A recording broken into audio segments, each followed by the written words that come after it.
Hello friends. तो books की नई खेप आ चुकी है। नई खेप मतलब मैं बुक्स खरीदता रहता हूँ। अपने मेरे बुक्स के बारे में अगर कुछ वीडियोस देखे हों तो उसमें ये बुक्स मैंने अभी रिसेंटली 4-5 बुक्स खरीदी हैं। तो चलिए देखते हैं। तो ये रस्किन बॉन्ड्स की बुक है। रस्किन बॉन्ड की बुक्स लगभग लाइक 2012 के लगभग, आज से 10 साल पहले मैंने रस्किन बॉन्ड को पढ़ना चालू किया था। उसके पहले रस्किन बॉन्ड के कुछ लेख कभी कभार दैनिक भास्कर में बहुत पहले आते थे, तो उसी से इंटरेस्ट बना। और उसके बाद उनकी जो स्टोरीज थी वो चिल्ड्रन स्टोरीज बस नहीं है, they are well for adults also. और बहुत ही सरप्राइजिंग वे में मतलब उनकी स्टोरीज टर्न लेती हैं, और बहुत ही स्मूथ राइटिंग स्टाइल है, बहुत ही एफर्टलेस एक तरह से। तो this is I always love Ruskin Bond. Then Ruskin Bond legend of the hills. Hills वाली जो कहानियां रहती हैं ना, देहरादून और इधर की, तो वो थोड़ा ट्विस्टेड कहानियां रहती हैं। तो लेट्स सी, इसीलिए इस टाइटल से मैंने उठाई, the blue umbrella. Okay, then the parable of the pipeline. ये आपने बहुत पहले ही मैंने सुनी थी इसका लाइक टाइटल।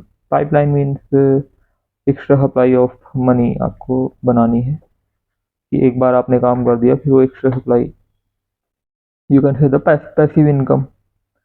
हालांकि पैसिव इनकम जैसा कुछ होता नहीं है। तो एनीवे, तो पैराबल ऑफ द पाइपलाइन मतलब एक्टिवली आप काम करके फिर उसके बाद आप एक बार काम करें और फिर वो आपको एक रॉयल्टी टाइप से चीज़ें देती रहे। और ये क्वाइट एन इजी रीड मेरे को लगी, क्योंकि आप इसके फॉर्मेट से देख सकते हैं, बीच में चित्र और काम पर कई सारी चीज़ें बनी हुई हैं। तो इस तरह से आप थोड़ा जज कर सकते हो कि भाई this is an easy read. अब हाँ, ये बात अलग है कि मैं कितने दिन में इसे पढ़ता हूँ, क्योंकि कई सारी बुक्स हो जाती हैं तो एग्जैक्टली नहीं पढ़ पाता हूँ मैं कि एक बुक पूरी शुरू से ख़त्म तक करें। मतलब थोड़ा बहुत पढ़ लिया एक बुक, फिर दूसरी बुक, फिर ये है राज शमानी का फिगरिंग आउट पॉडकास्ट है। तो आप उसे स्पॉटिफाई पे भी सुन सकते हैं। मैं तो सुनता ही हूँ, मैंने कई सारे पॉडकास्ट सुने। ये मेनली बिजनेस रिलेटेड जो होते हैं, एंटरप्रेन्योर्स और इन्हें लेकर के आते हैं। और फिर उनकी जो एक बुक है, राज शमानी की एक बुक है, बिल्ड डोंट टॉक, मतलब काम ज़्यादा बातें कम, बेसिकली हिंदी में अगर कहें तो। इंग्लिश वर्जन नहीं था वहाँ पे, तो चलिए हिंदी वर्जन ही सही।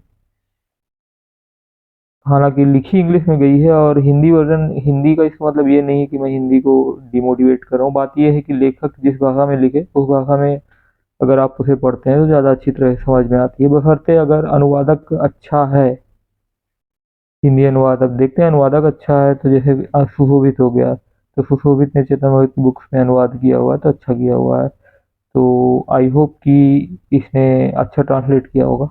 एनीवे, रिस्क टू लर्न, फिर ये रिवर्क बहुत पहले ही मेरे दिमाग में थी ये बुक, और फिर आ ही गई बुक, मतलब लाइक रिवर्क।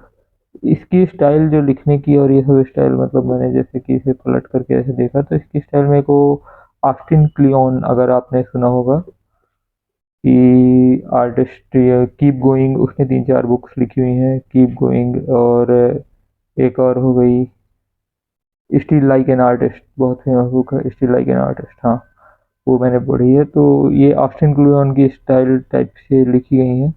तो ये भी एक इजी रीड है ये बुक, जैसे कि आप देख ही सकते हो। Change the way you work forever. हाँ भाई, जिंदगी में आए हो तो काम तो करोगे ही भाई। काम करने से थोड़ा ये रहता है कि भाई आप जीवन में कुछ तो कर रहे हो ना, some satisfaction of the some good work, do some good work.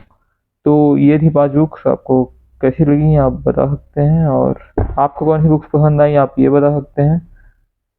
Mainly जो फिक्शन का जहाँ पर बात है ना, कि मैं बहुत ज़्यादा नॉन फिक्शन, बट फिक्शन थोड़ा बहुत अब आदमी को पढ़ना पड़ता है। पढ़ना पड़ता है मीन्स आप अपनी क्रिएटिविटी के लिए अच्छी फिक्शन पढ़ सकते हो, और जैसे कि आप रात में सोने के पहले फिक्शन कुछ कहानियाँ पढ़ सकते हो। तो सो दैट आई रिकमेंड कि आप पूरी तरह से नॉन फिक्शन मत बनो। थोड़ा बहुत जीवन में कहानियाँ ज़रूरी हैं, life is stranger then fiction. और बाकी ज्ञान तो ज़रूरी है, वो तो वैसे ही सीख घुसेगी कि साला कीमा होगा लाइक। तो so this is it, and thanks for watching.